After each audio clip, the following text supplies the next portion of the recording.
All right, so I got the gray one, and now it listens.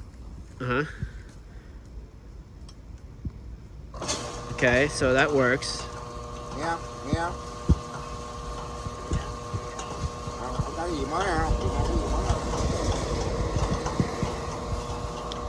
So this is normally open is the gray, I believe. Người lớn hay nhỏ? Okay, lần nữa coi.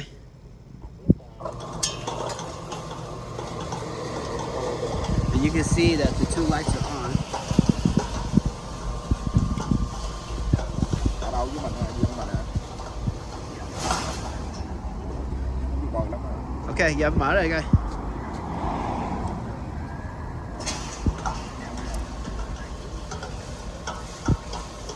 Mở thì không có lo.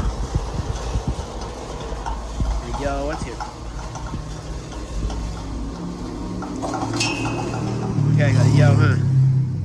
Cái ngược lại không Dũng? Rồi đi, em đi vô rồi coi.